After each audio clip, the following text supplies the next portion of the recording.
pakialam mo kung nasan ako, ha, Jake? Jake, I'll call you back. Meron lang ako incoming call. Yes? Wala po. Excuse me. Neil? Hello? Hello, I got your message. So how's your dad? Is he still alive? Of course. Ano naman ang akala mo? Hayaan ko siya mamatay? Ano ka ba naman?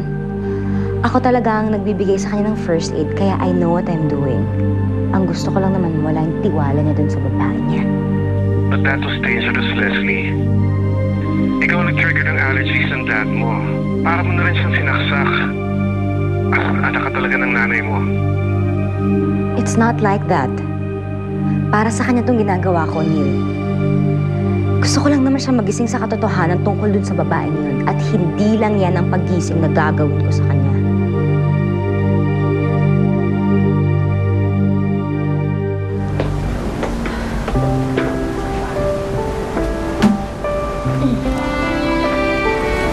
Sa lalaki mo?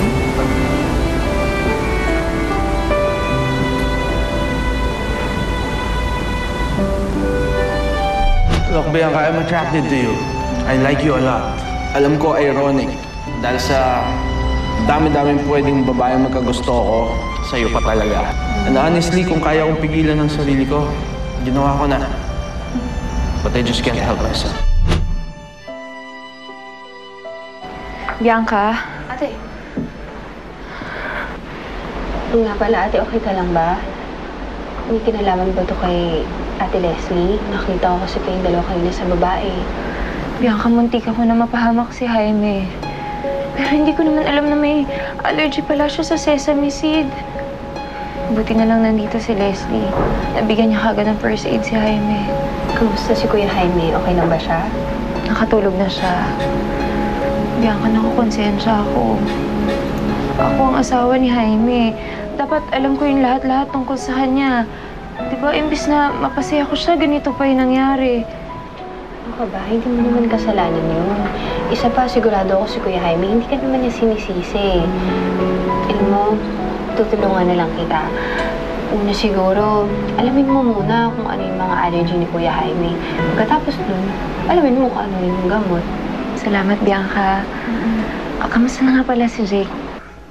Akala ko lasing ka nun. Seryoso ka pala. Bakit naman hindi? I'm single and she's not married. Alam mo pare, mas maganda siguro na umuwi ka muna ng Davao para malanghap mo ang napakasariwang hangin at makapag-isip-isip ka ng konti at baka sakaling makalimutan mo si Erica. Nagkakausap pa ba kayo?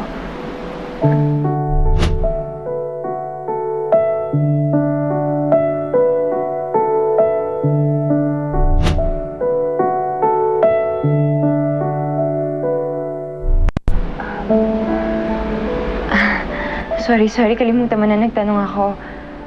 I'm sure wala na siyang pakialam sa akin. May kanya-kanya na kaming buhay ngayon. Pwede ba ha? Huwag ka nga KJ. Bakit hindi ka na lang maging masaya para sa akin? At least now, I know what I want.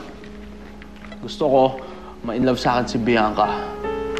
And I want to see Erica's face when she finds out about us. Gusto kong maramdaman niya kung ano ang naramdaman ko. I want to make her feel bad.